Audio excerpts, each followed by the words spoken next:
Get ready with me. I just finished putting moisturizer in my face and right now, I'm gonna show you. Diba sinabi ko sa inyo dati na papakita ko sa inyo kung paano mag-work to. So this one, I'm gonna show you how this looks like on my skin. So this is Lux Organic Serum Sunscreen. So the pink one is the Perfecting UV Tint, and then this one is 5-in-1 UV Pro Whitening. So this one is pure mineral, and then itong pink naman is color adjusting. So parang this one, mag-adapt siya sa skin tone mo. So on this side, I'm gonna put this mineral sunscreen, and then on this side is the color adjusting. So papakita ko lang sa inyo kung how it looks sa face ko. By the way, I'm a combination of dry to oily skin. So, yan, sa mga girlies dyan na may katulad kong skin type. So, maybe this would be helpful for you. Ito yung skin, tone adjusting. So, blend lang natin siya. 2 fingers yung ginamit ko, guys, by the way. 2 finger method. Ayan. So, madali lang siyang i-blend. Tapos, maganda yung consistency niya. And hindi siya sticky. Ang tawag dyan.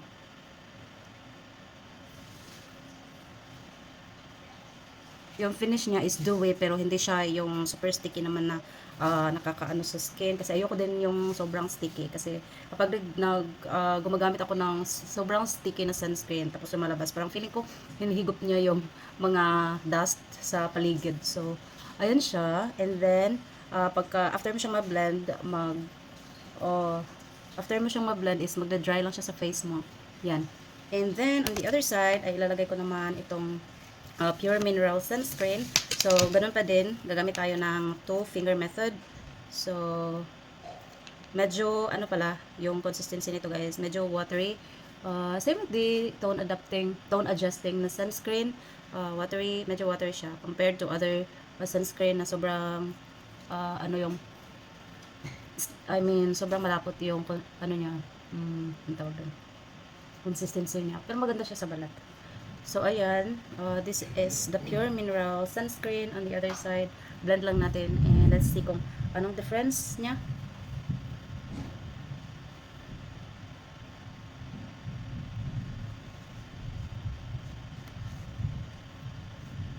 Ayan.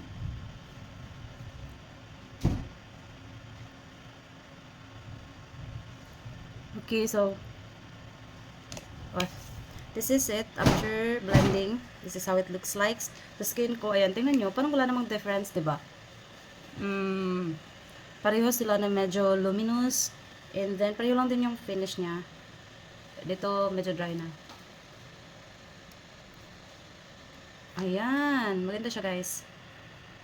So, wala akong masyadong masabi na kasi gusto ko sila pareho. O, depende na lang siguro kung anong mood mong gagamitin. Pero may kaibahan yung nila, yung ingredients nila. So depends on what you want for your skin. So basahin niyo na lang kung ano mga nakalagay dito sa back and see kung anong mas gusto nyong magamit or anong mas gusto nyo ng mga ingredients ang malagay sa mukha nyo. Ganun. So yeah, this is my face using with the Lux Organic sunscreen. This one is the tone adjusting sunscreen, and then this one is the pure minerals. So look at that. Ganda, diba?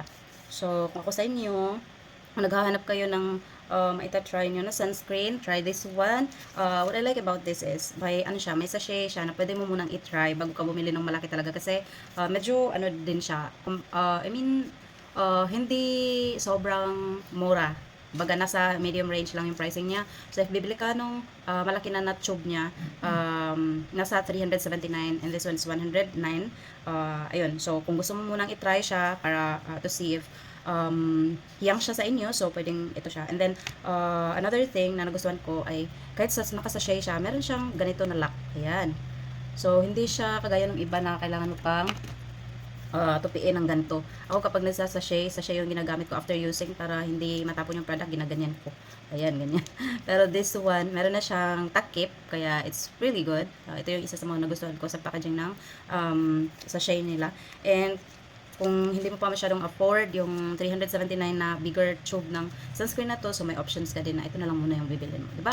So, ayan. So, hahanapin ko ang link na to and ilalagay ko sa yellow basket. And try this one. Maganda siya.